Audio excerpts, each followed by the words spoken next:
मनोज जरांगे ने अनशन खत्म किया है, सरकार ने मांगी मराठा आरक्षण। देखिए, मुझे इस बात की खुशी है कि आज ये अनशन यहाँ समाप्त हुआ है और विशेष रूप से मैं बधाई देना चाहता हूँ हमारी कैबिनेट सब कमेटी को, जिन्होंने इसके ऊपर बहुत अच्छा कार्य किया, और मेरे दोनों साथी उप मुख्यमंत्री एकनाथ शिंदे जी और उप मुख्यमंत्री अजित पवार जी, इनको भी मैं धन्यवाद देना चाहूंगा कि उन्होंने भी इसमें पूरी मदद हमको की है और हम लोगों ने इसमें से मार्ग निकाला है। जो उनकी सबसे अहम मांग थी कि हैदराबाद गैजेटियर को लागू करना चाहिए, उस मामले में हमारा कोई दूसरा मत नहीं था, लेकिन उस मांग के साथ उनका जो कहना था कि इसको एक साथ सभी को आप लागू कर दीजिए, तो हमने उनको ये समझाने की कोशिश की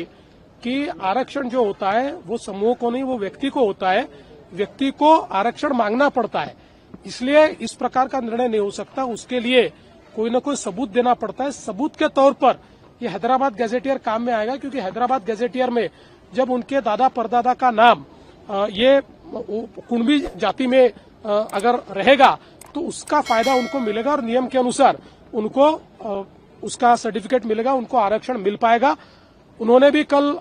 एक प्रकार से इस बात को स्वीकारा कि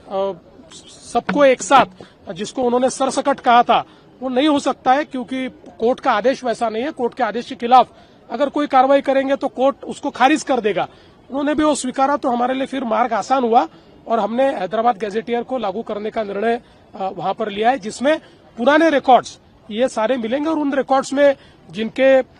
खून के रिश्ते में अगर इस प्रकार से जाति का उल्लेख मिलेगा तो उनको उसका फायदा मिलेगा, जिसके कारण मराठा समाज को मुझे ऐसा लगता है कि बहुत फायदा इसके कारण मिलने वाला है। और विशेष रूप से मराठवाड़ा में जो मराठा समाज है उसके लिए जो एक तकलीफ थी कि मराठवाड़ा ये चूंकि निजाम के राज में था, वो अंग्रेजों के राज में नहीं था, इसलिए वहां पर एविडेंस का एक बड़ा प्रॉब्लम था, साक्ष्य मिलते नहीं थे, तो इसके कारण वो साक्ष्य मिलेंगे। सर, आपको भी व्यक्तिगत तौर पर बहुत टारगेट करने की कोशिश इस पूरे आंदोलन में हुई थी?